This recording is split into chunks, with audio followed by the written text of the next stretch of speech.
How's everybody doing? Welcome back in. Well, just in time for the new year, the USDA and the Department of Health and Human Services updated the U.S. dietary guidelines. So what does that mean for you and your family as you start the new year? Well, joining us this morning, we bring in diet nutrition expert Dr. Beth Kitchen of UAB and of the blog thekitchensink.com. Dr. Beth, good to see you. It's good to see you too, Mike, and Happy New Year. Happy New Year to you. All right, so let's talk about this. What do these guidelines mean for us now? So every 5 years, the U.S. dietary guidelines redo the guidelines, take another look at them, and update them. And so you don't see huge changes year to or every 5 years. But it's interesting to take a look at them. And I like some of the changes this year. One of the things that we've seen over the past couple of iterations of these is a focus on people with chronic diseases. So the guidelines, and we're going to give you the websites where you guys can go and look at the guidelines and see what's there for consumers. But they also have a focus on people with chronic diseases. So it's not just for healthy people, it's for people that also are dealing with chronic diseases, because over half of Americans have a chronic disease like heart disease, diabetes, dealing with cancer. So that's a really great focus. They also really focus, Mike, they're starting to shift their focus from individual foods to whole eating patterns, because we know that's what really counts, these whole eating patterns that people have, not just a single food or a single nutrient. The neatest thing about this new iteration is that they look at the stage of life. So you can go on these guidelines and you're going to see different guidelines for young women who might be pregnant or breastfeeding, for older people, for teenagers and children. So they've really taken these and recognized that, you know, depending on your stage of life, your nutrition needs change. So if I'm a consumer out there and I'm thinking about, hey, I want to get a new start here in 2021, what are some of the biggest takeaways from it?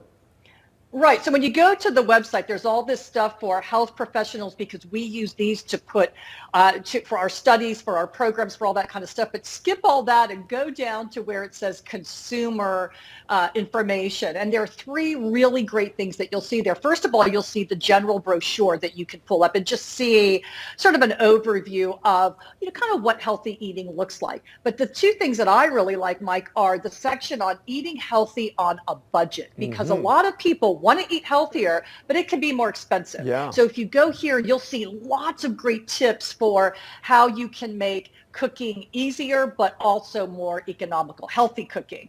And then the other thing I really like is the new updated My Plate plan. You can go in there and plug in your age, your gender, your exercise habits, and they'll give you a calorie level. And then you can find meal plans, cooking demos, recipes on that site.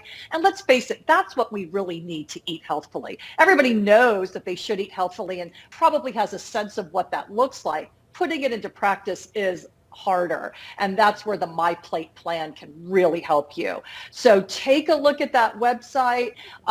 We'll be talking about it in our January newsletter.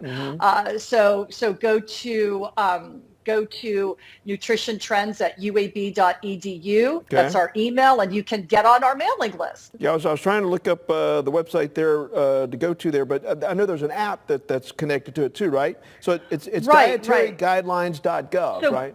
Go to dietaryguidelines.gov, and that'll take you to all of these sites. You can also just look up U.S. dietary guidelines, and you will find it. Look for the .gov, because that's where all of this great information is. Well, it does sound like a wealth of information. I need some of this, Dr. Beth K. I appreciate it. And if the app works well, I might want to download that app too. Is that, you know, get the My Plate app can help you, because, you know, and there are other apps as well. You know, a lot of people like, you know, my fitness plan. When I don't use them, I kind of I've got it downloaded. I haven't used it lately. Yeah, right. My Fitness Planner. Yeah, so those are great, but this one you might like as well. All right. Again, you can follow Dr. Beth Kitchen on her blog, thekitchensink.com. Good to see you, Dr. Beth.